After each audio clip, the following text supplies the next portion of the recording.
नमस्कार. आज एक अतिशय महत्त्वाचा दिवस हा महाराष्ट्रातल्या विशेषतः युवकांसाठी आहे. जर्मनीमधील बेडन-व्युर्टेंबर्ग हे महाराष्ट्रासारखंच प्रसिद्ध एक राज्य आहे. आपल्याला माहिती आहे की आपण जी मर्सिडीज कार बघतो किंवा BMW बघतो, अशा ऑटोमोबाईल मॅन्युफॅक्चरर्स असतील, हाय टेक्नॉलॉजी इंडस्ट्रीज असतील, याच्यामुळे हे राज्य जर्मनीमधील एक प्रसिद्ध आणि उद्यमशील राज्य म्हणून ओळखलं जातं. तिथं स्टुटगार्ट नावाचं शहर आहे आणि स्टुटगार्ट मीट्स मुंबई असा इव्हेंट दरवर्षी ते घेत असतात. मुंबईचा पालकमंत्री म्हणून गेल्या वर्षी मी स्टुटगार्ट मीट्स मुंबई या इव्हेंटला उपस्थित होतो आणि त्या ठिकाणी डॉक्टर फ्लोरेन स्टेगमन हे उपस्थित होते. ते हेड ऑफ स्टेट चॅन्सलरी, म्हणजे आपल्याकडे ज्याप्रमाणे चीफ सेक्रेटरी असतात आणि ते सगळ्या डिपार्टमेंटचा कारभार बघतात, त्याप्रमाणे तिथं चीफ मिनिस्टरना प्राईम मिनिस्टर म्हटलं जातं आणि स्टेगमनजी हे तिथल्या सर्व डिपार्टमेंटशी कोऑर्डिनेट करतात आणि त्याच्यामुळे अतिशय महत्त्वाची अशी मिनिस्ट्री त्यांच्याकडे आहे. आणि त्या राज्यामध्ये मॅनपॉवरचं असलेलं शॉर्टेज लक्षात घेऊन आणि महाराष्ट्राशी या राज्याची असलेले रिलेशन्स लक्षात घेऊन, जसं स्टुटगार्ट बरोबर मुंबईचं रिलेशन आहे, तसंच कार्लस्रू म्हणून सिटी आहे, त्याचं पुण्याशी जी सिस्टर सिटी आहे, आणि ही जी मैत्री आहे याचं रूपांतर हे तिथं आवश्यक असलेली मॅनपॉवर ही आपण महाराष्ट्रामधून त्यांना दिली तर एक मोठा दिलासा हा आपल्याकडच्या युवकांना मिळू शकेल. दुसरी गोष्ट अशी आहे की जर्मनीमधल्या या राज्याची ख्याती अशी आहे की व्होकेशनल ट्रेनिंगमध्ये त्या राज्याने केलेली प्रगती ही जगामध्ये सर्वोत्कृष्ट समजली जाते. आपल्याकडे मुलं ज्याप्रमाणे 5 दिवसात आपल्या शाळेच्या वर्गामध्ये जातात, तशी जर्मनीमधली मुलं 3 दिवस शाळेमधल्या क्लासरूममध्ये जातात आणि 2 दिवस व्होकेशनल ट्रेनिंगच्या इन्स्टिट्यूटमध्ये जातात. त्याच्यामुळे आपल्याला 2 स्ट्रॅटेजी करायच्या होत्या. एक म्हणजे इमिजिएटली जी मॅनपॉवर पाहिजे त्यांच्या स्टेटला, ही त्यांचं स्किल अपग्रेड करून, म्हणजे त्यांच्याकडे असलेल्या कौशल्याची वृद्धी करून आणि त्यांना जर्मन लँग्वेज शिकवून ताबडतोब ही मॅनपॉवर ही बेडन-व्युर्टेंबर्गला देणं हा शॉर्ट टर्म हे झाला. त्याला साधारण 6 महिने होईल, ज्याची प्रक्रिया लगेच सुरू होतील आणि कुठलं स्किल अपग्रेड करायचं आहे त्याच्यावर अवलंबून 6 महिन्यापासून 1 वर्षापर्यंत स्किल अपग्रेडेशनची मोहीम चालेल आणि त्याच वेळेला त्यांना जर्मन लँग्वेजवर शिकवण्यात येईल. लॉंग टर्ममध्ये आपण आपल्या एज्युकेशनल सिस्टममध्ये बदल घडवतोय आणि आदरणीय पंतप्रधान महोदयांचं जे स्वप्न आहे की मुलांनी व्होकेशनल ट्रेनिंग घेतलं पाहिजे आणि त्यांनी जगाची सेवा केली पाहिजे, त्या दृष्टीने स्टेप घेणारं महाराष्ट्र हे भारतामधलं पहिलं राज्य असेल ज्या ठिकाणी आपण स्कूलचा अभ्यासक्रम बदलतोय आणि इंटरनॅशनल नीड्सला सुटेबल असा अभ्यासक्रम आपण त्या ठिकाणी निर्माण करतोय. त्याच्यामुळे आज त्यांच्या एज्युकेशन मिनिस्टर श्रीमती थेरेसा स्कोपर या सुद्धा या ठिकाणी आलेल्या आहेत. त्याच्याबरोबर त्यांचे डेप्युटी ऑफ पार्लमेंट त्यांच्याबरोबर आलेले आहेत. डेप्युटी ऑफ पार्लमेंट 2 आलेले आहेत. त्यांचे जे वाणिज्य दूत आहेत मुंबईतले, हे सुद्धा या ठिकाणी आमच्याबरोबर उपस्थित आहेत. आणि या सर्वांच्या उपस्थितीमध्ये, आदरणीय मुख्यमंत्री महोदयांच्या उपस्थितीमध्ये, आज महाराष्ट्र आणि बेडन-व्युर्टेंबर्ग यांच्यामध्ये MOU झालेला आहे, मेमोरंडम ऑफ अंडरस्टँडिंग, आणि याचं इम्प्लिमेंटेशन लगेच सुरू होणार आहे. आणि त्याच्यामुळे पंतप्रधान महोदयांचं जे स्वप्न आहे आदरणीय नरेंद्रजी मोदी साहेबांचं, की भारत हा सर्वात तरुण देश आहे आणि ह्या तरुण देशामधल्या लोकांनी विश्वाची सेवा करावी, त्याची सुरुवात महाराष्ट्रातून घडते. आणि हा जो स्टेट टू स्टेट होणारा MOU आहे त्याला केंद्र शासनाने सुद्धा परवानगी दिलेली आहे आणि त्याच्यामुळे या वर्षीची त्यांची जी रिक्वायरमेंट आहे ही 4 लाख युवकांची आहे. आपण एकाच वेळेला एवढ्या लोकांना ट्रेनिंग देऊन जर्मन शिकवून पाठवणं जरी एकाच वेळेला शक्य नसेल तरी बॅचेसमध्ये ही मुलं जातील आणि ती चांगल्या स्केलवर असतील. या मुलांमध्ये आमच्याबरोबर या ठिकाणी मेडिकल एज्युकेशन मिनिस्टर आहे, त्याच्यामध्ये नर्सेससुद्धा असतील, त्याच्यामध्ये पॅरामेडिकल स्टाफसुद्धा असतील, एक्सरे टेक्निशियन्स असतील, सिटी स्कॅन ऑपरेटर असतील, इलेक्ट्रिशियन्स असतील, AC मॅकॅनिक्स असतील, आपल्याकडे जी हॉटेल मॅनेजमेंट केलेली मुलं आहेत ती त्याच्यामध्ये असतील, आपल्याकडचं बिल्डिंग मटेरियलमध्ये ज्यांनी ITI केलेलं आहे ते काही कार्पेंटर्स असतील, त्याच्यानंतर आपल्याकडे एक वेगळं आदरणीय आमचे स्किल डेव्हलपमेंट मिनिस्टर लोढासाहेब यांच्या नेतृत्वाखाली त्यांनी सोलार पॅनलला काम करणारे जे इंजिनियर्स निर्माण केलेले आहेत ते असतील आणि अशा विविध क्षेत्राचा आम्ही निवड केलेली आहे. याच्यामध्ये विशेषतः ॲग्रिकल्चर, फॉरेस्ट्री त्याच्यामध्ये सुद्धा ज्या मुलांनी ग्रॅज्युएशन केलं आहे या सुद्धा मुलांचं स्किल अपग्रेड करून त्या ठिकाणी त्यांच्या स्टेटची जी रिक्वायरमेंट आहे ती फुलफिल करण्याचा प्रयत्न केला जाईल. मोठं डेलिगेशन हे जवळजवळ 21 वेगवेगळ्या टॉप रँक ऑफिसर्सचं जर्मनीमधून इथं आलेले आहेत. त्यांची डिटेल चर्चा आपल्या राज्याचे जे ॲडिशनल चीफ सेक्रेटरी आहेत, प्रिन्सिपल सेक्रेटरीज आहेत वेगवेगळ्या डिपार्टमेंटची त्यांच्याशी झालेली आहे. उद्या संध्याकाळी वर्किंग ग्रुप आपलं काम सुरू करेल आणि ही मॅनपॉवर आयडेंटिफाय केल्यानंतर त्याचं ट्रेनिंग कसं करायचं याच्या संदर्भातलं सुद्धा कारवाई ही लगेच सुरू होईल. मी आपल्या सर्वांच्या वतीने या ठिकाणी ऑनरेबल फ्लोरेन स्टेगमन यांचं स्वागत करतो आणि मी त्यांना विनंती करतो की ते इंग्रजीमध्ये बोलतील कारण आपल्याला आणि त्याच्यानंतर मग आपल्याला इतर काही प्रश्न असतील तर त्याची उत्तरं देतात.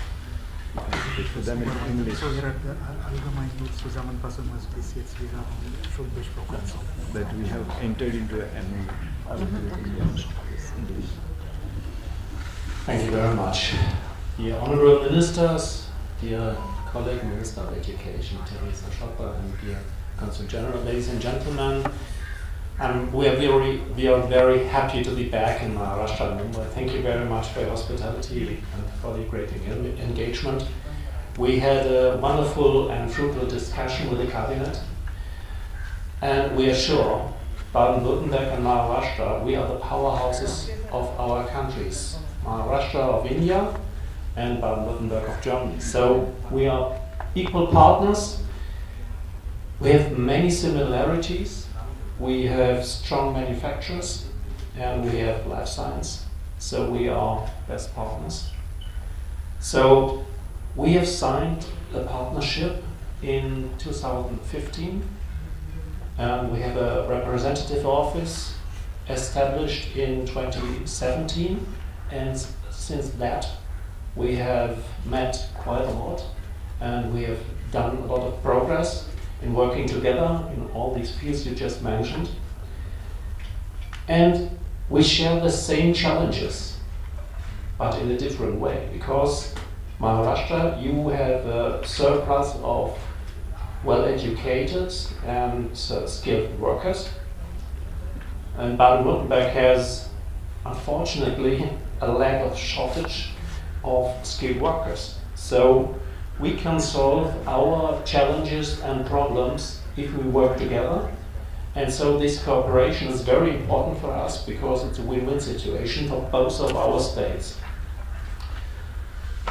Baden-Württemberg and Maharashtra are the first state to have such a signature of joint declaration. And I mean, you just mentioned it, General Council, we are front runners in that way, and we could be a blueprint for other countries in India and other countries in Germany with this initiative. I would like to thank the government of Maharashtra, especially you, Minister Kisaka, for your great commitment, for your great power and your work. You had the foresight for this important cooperation, and you are very engaged to drive this forward. So, Baden-Württemberg, from my point of view, and the government of Baden-Württemberg, Maharashtra and Baden-Württemberg have with this agreement the chance or the best chances for the future, for success, prosperity, growth of both states. Thank you very much again for your great commitment, for your great challenges, and thank you very much. Thank you very much for as well, and dear honorable ministers, dear colleague Dr. Stegmann, and dear General Consul, and the members of the Parliament as well. We are very proud to be here, and we are very glad to be part of this delegation, because 1 year ago you have been to Stuttgart. We met in Villa Reitzenstein, at the headquarters of our Prime Minister, and we were discussing what could we do to have such a link and relationship in for young people, well-trained people of Maharashtra, and the lack of our young people in Baden-Württemberg. So what could we do that the young people of Maharashtra, the well-trained young people of Maharashtra could come to Baden-Württemberg? 1 year ago, in politics, normally it's not really fast. It's not really a long time, so we were very fast to declare this MOU today, and I'm very proud that we could join this declaration here together, because it's like Mr. Dr. Stegmann mentioned, it's really, really a milestone, and for the two powerhouses it's really a very, very good news that we have this declaration today. As a Ministry of Education in Baden-Württemberg, what could we do? Because I think it's very necessary to this strategy of manpower requirement, that we will give some links for the young men and the young women who will come to Baden-Württemberg. So we will give some more additional qualification or training for young people before departure from India, because I think it's very necessary that the young people know they come to a country that's really a little bit unknown for the young Indian men and women. So what we will do, some cultural training to what is necessary, because it's very necessary that the people do not only come for working there, they have to feel really like a new home then when they will come to Baden-Württemberg. So that's really that's our strength, and that will be strengthened by us, that we will have such an well-being factor as well. On the other side, the development of targeting training measures in subject-specific German, because the language, it's not really an easy one, but I'm quite sure we will do that, that we will have training on the language as well, and support the provision of professional and didactic training also for teachers of trainers, because to have all these hurdles, we will decline this hurdle. That's what we want to go to. And so I'm very convinced that's really a milestone in our relationship, and this relationship is a new chapter with this MOU of understanding for this, really strategy of manpower requirement. Thank you very much for everything you've done. Yes, I'd like to add just a few words. We indeed witness the growing relations between India and Germany. We see that in the numbers, for instance, of Indian students coming to Germany. Indian students are now the largest group from students abroad within Germany, with more than, I think, 48,000. At this point, we have an ever-growing diaspora of Indian origin people living and working in Germany. We see that more than half of the blue card holders in Germany are from India. So we have successfully tapped into a talent base in India in the field of academic, field of engineering, software, and other areas. But with this declaration of intent, joint declaration of intent today that has been signed between the state of Maharashtra and the state of Baden-Württemberg. We are entering a new field. We are entering the field of skilled labor migration.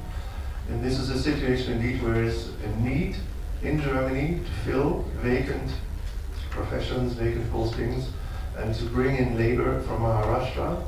And as we understand, there is a huge talent base in Maharashtra, there is a huge skill base in Maharashtra that we hope to profit and benefit from.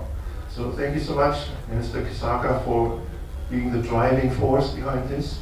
Thank you so much, Dr. Stegmann, for being the driving force in Baden-Württemberg behind this. This is something that only works if you have the people behind it who make it happen, and I think we have the people who make it happen here on stage today. Thank you so much.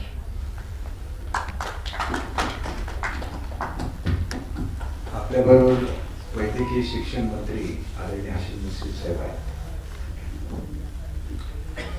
आत्ताच केसरकर साहेबांनी सांगितल्याप्रमाणे आज जर्मनीचं एक मोठं शिष्टमंडळ आपल्या European देशाच्या मागणीप्रमाणे राज्याच्या मनुष्यबळाला पुरवण्यासाठी आणि आपण ते देण्यासाठी एक टास्क फोर्स नेमलेला होता.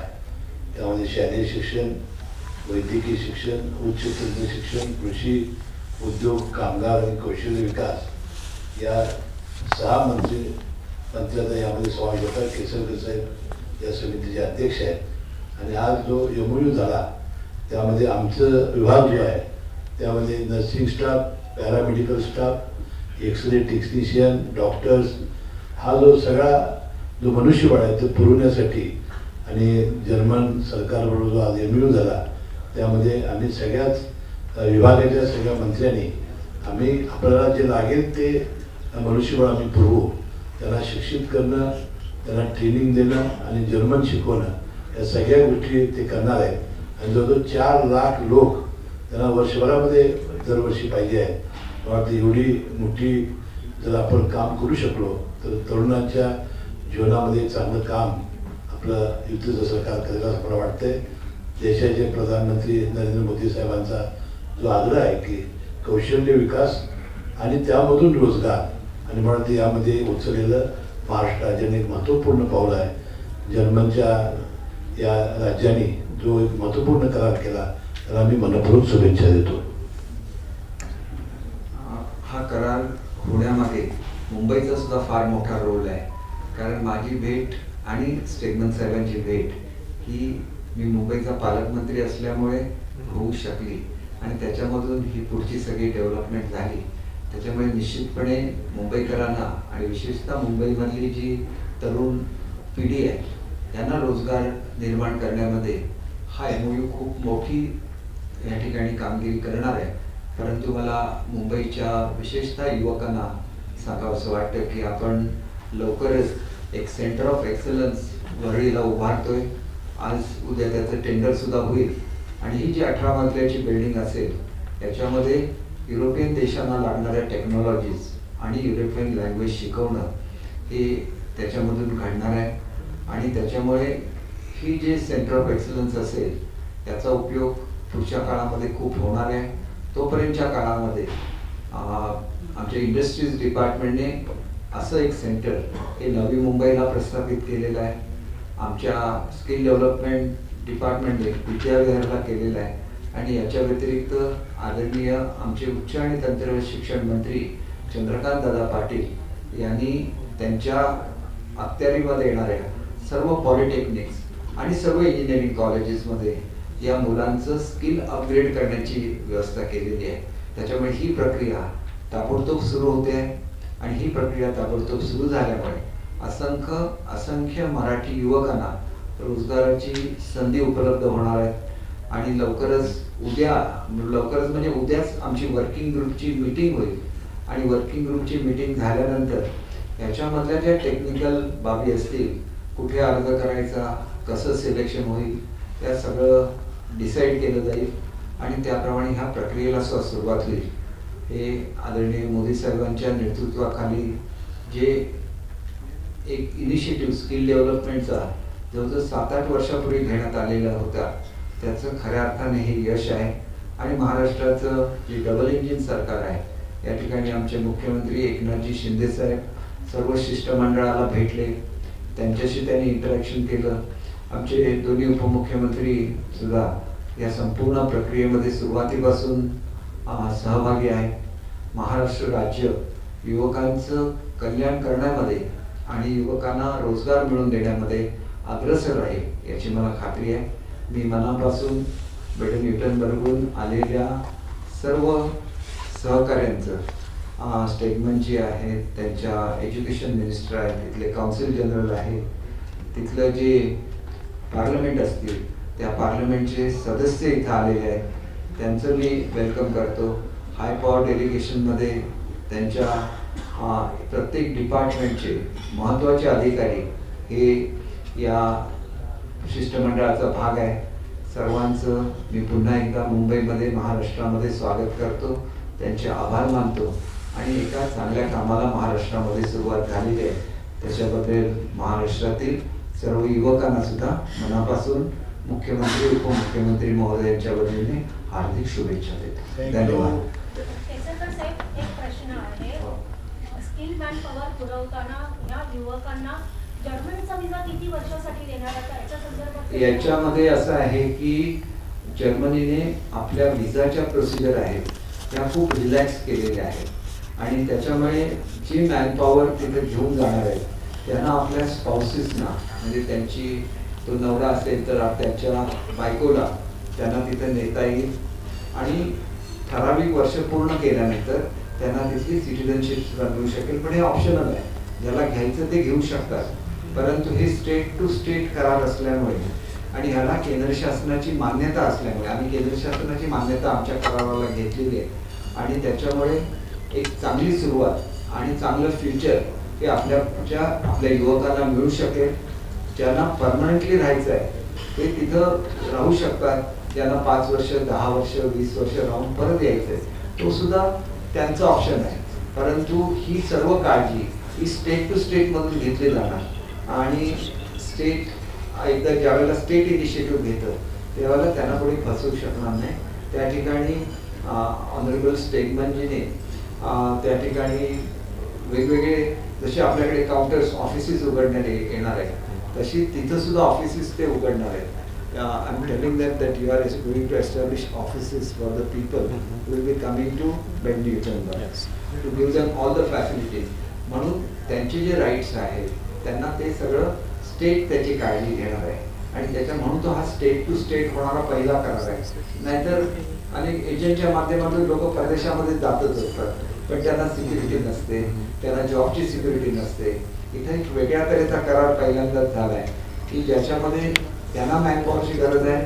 आमच्याकडे सरप्लस मॅनपॉवर आहे जी ट्रेंड आहे, जी चांगली आहे, जी शिस्तबद्ध आहे आणि ती लोक जगाची सेवा करावी त्या मुलांनी अशी पंतप्रधान मोदींची अपेक्षा आहे. आणि जगाची सेवा ही काही मोफत होणार नाही, त्यांना इथल्या चौपट किमान तिथं स्केल असतं, पगार असतात आणि चांगलं असं राहणीमान सुद्धा असतं.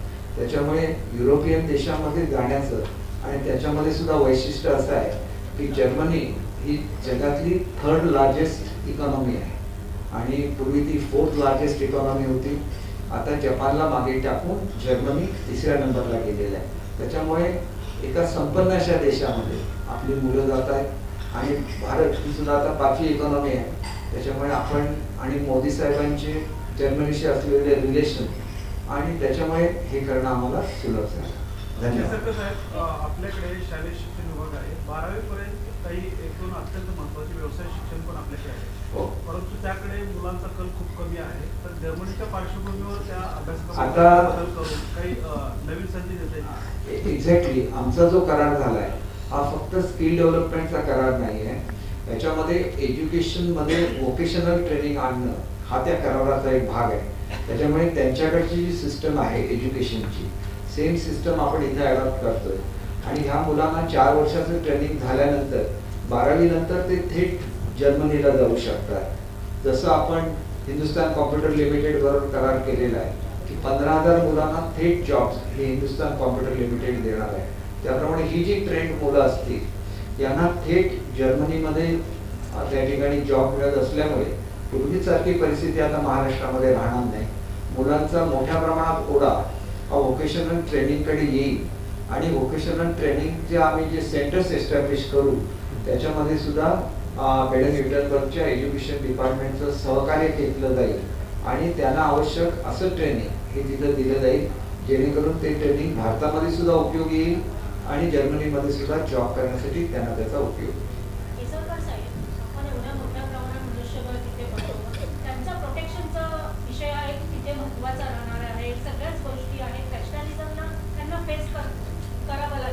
असं नाही बघा, जिथं खरोखर मॅनपॉवरचं शॉर्टेज आहे तिथं तिथल्या लोकांचीच मागणी असते की आम्हाला ही मॅनपॉवर चांगल्या देशातून मिळावी, कारण आतापर्यंत त्यांच्याकडे मॅनपॉवर येतच आहे. परंतु इंडियन कल्चर जे आहे ते इंडियन कल्चर रिस्पेक्ट केलं जातं तिथं आणि त्याच्यामुळे त्यांची अपेक्षा अशी आहे की भारतामधली मुलं तिथे यावी, जी मुलं शांत असतात, ती तिथल्या संस्कृतीशी मिळून वागतात. आणि दुसरं असं आहे की तिथं जी इंडियन कम्युनिटी आहे ती त्यांना मदत करणार आहे तिथं सेट होण्यामध्ये, कारण तिथं गेल्यानंतर त्यांना होपसिक सुद्धा वाटतं कामा नये, ती काळजी सुद्धा आम्ही घेतोय.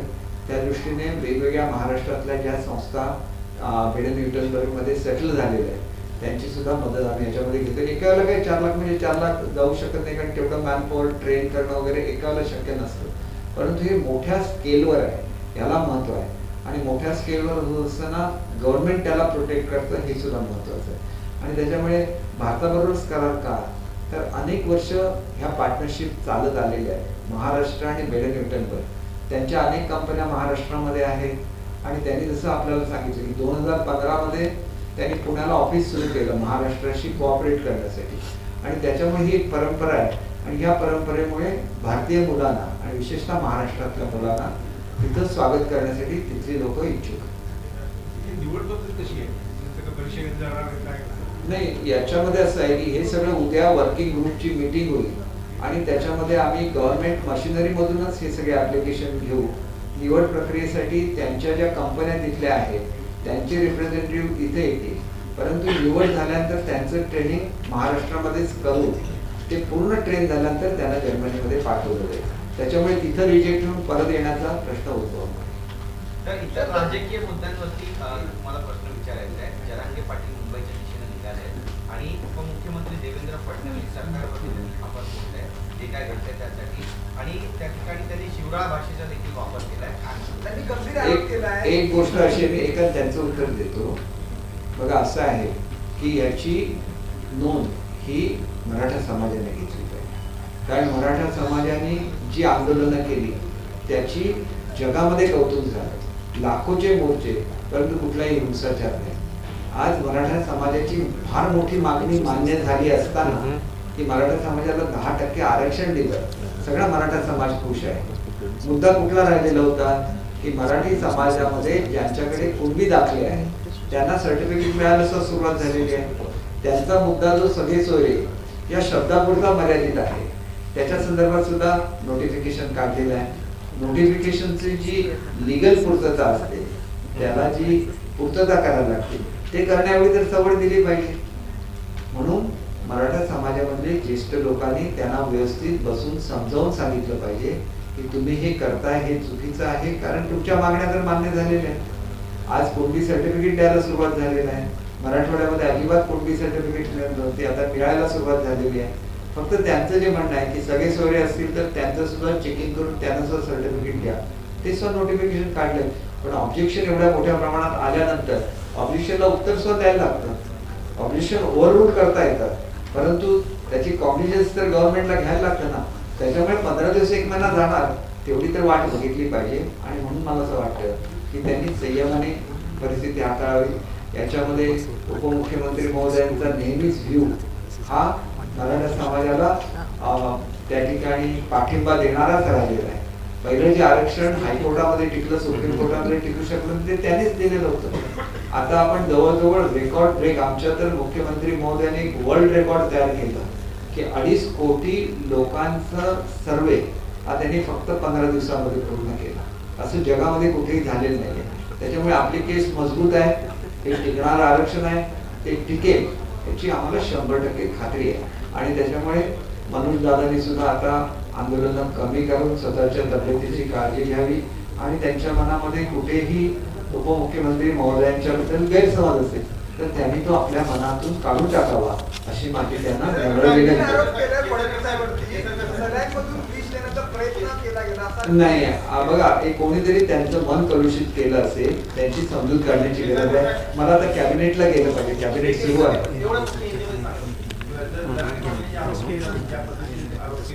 देखिए उनके जो भी डिमांड्स थे वो तो पूरे हो गए क्योंकि उनका जो आंदोलन था वो कुर्मी जो सर्टिफिकेट रहता था उसके लिए था.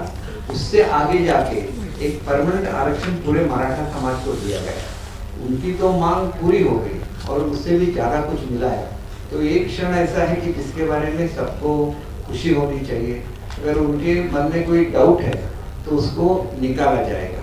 आज एक बड़ा MOU महाराष्ट्र स्टेट और बेडन यूटनबर्ग में हो रहा है. उनकी जो रिक्वायरमेंट है मैन पावर की वो पूरी करने के लिए ट्रेनिंग करना, उनको जर्मन भाषा सिखाना, इसके बारे में एक MOU है.